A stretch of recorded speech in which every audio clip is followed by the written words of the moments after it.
got some speed round questions I want to ask you. They're going to pop them up right here. Washington or Jefferson, who would be more fun at a backyard barbecue? Oh Lord, Jefferson had the quips, but he could also be very stoic. I tell you what, George Washington, he was quite popular at things like that. So I'd say George Washington. He was quite the ladies' man. Benjamin Franklin was, but Washington could waltz. Yeah, really. He could waltz, and the ladies loved to waltz but with Ben him. Franklin was a man whore. Right or wrong? He loved the ladies. He loved the ladies, but he was a for man whore. All right, go next question. In France, he did. He had Favorite fun. founding father besides the obvious? Who was your favorite?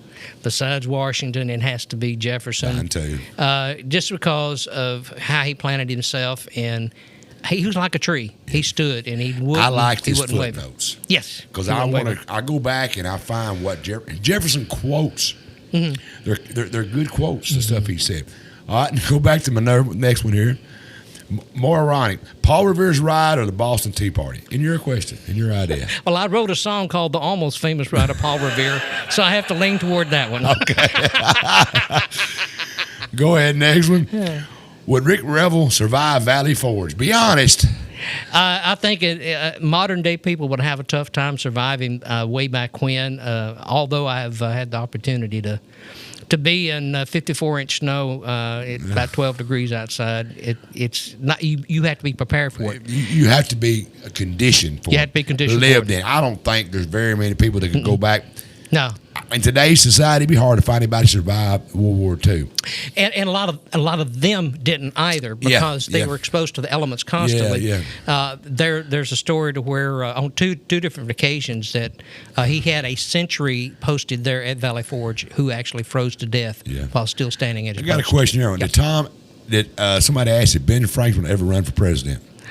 No, but they talked about him doing it, and he didn't want to be bothered with it. He loved being the ambassador to France because The ladies. of the ladies. All right, He next was question. spoiled rotten. There you go. Next one.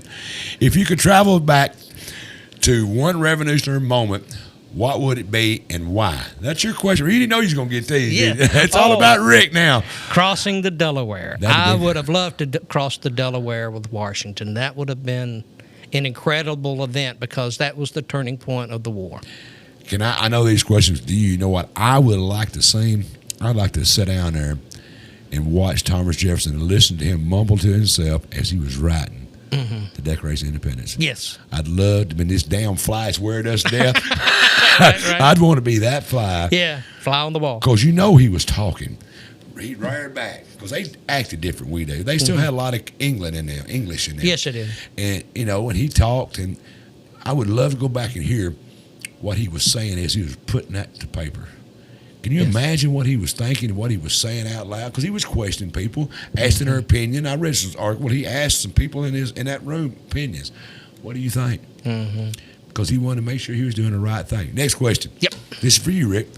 What's more dangerous, red coats or red actors with muskets? Definitely reenactors with muskets. I imagine that's right. Yeah. What's your favorite historical myth that's not true? Oh, George Washington had wooden teeth. He didn't have wooden teeth? He did not have wooden teeth. Really? That is one of the biggest myths that ever was. I thought he did. I thought they was on display. The curator said his favorite set of teeth were made of cow's teeth, pig's teeth, and goat's teeth, and it was crafted by Benjamin Franklin and a French dentist of the day. Wow. Now imagine, you know what wood does, don't you, in water? Yeah, it swells. But by age 35, he had lost all of his teeth. Right. People back then didn't know what dental care really was. No, they didn't have the dental care in their diets. Right. They drank that hot tea. I had to be bad on your teeth. we got another one, I believe. I asked you this question. Is that it? Which 1700 slang word did you wish would make a comeback? You didn't know you were going to get these. 1700 slang word. Well, the slang word, the British are coming, the British are coming. That wasn't a slang. Word. I don't know what a slang word would be from that period. You got to be one. Arse. Yeah. Arse. A-R-S-E, arse. Oh, you fell on the arse, didn't you? Yeah.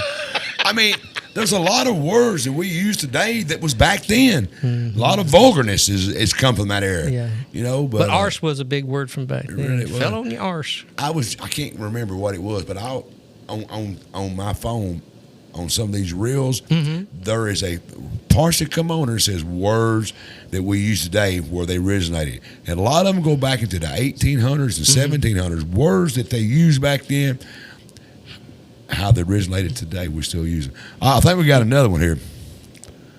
If you had to sing one patriotic song on the spot, right now, if I said, sing me a patriotic song, Rick, what would it be? And it can't be Dixie. No, it can't be Dixie. Patriotic. Well, you're right. You're right. What would it be? Oh. You're supposed to be my guest. I treat you like this, right? No, see, can you see? Yeah, that would be your favorite. There Yeah. you go. All right, that's Yeah. a good one. I think I got another one for you, Rick. One word that sums up the spirit of the American Revolution. One word. Sacrifice. Mine's patriotic. Yeah, they were willing to sacrifice everything. When you told me the terrorism that was going on Yep. toward their families, toward them, and I keep going back to this because I've not given up on mankind. I think we'll make a comeback. I think men will learn to be men again one day. I think the alpha males will come to the surface again. I think the beta males are going to eventually, they're just going to float away.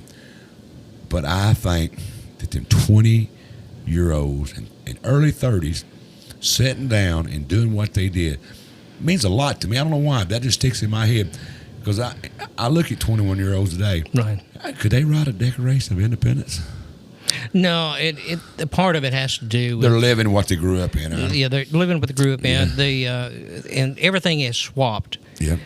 It's all about me. It's all Yeah. about what I can gain, and my philosophy is very simple. It's not what you take from this world; it's what you leave behind. You know, there's a president said, "Don't ask what your country can do for you. Ask what you can do for your country." That's right.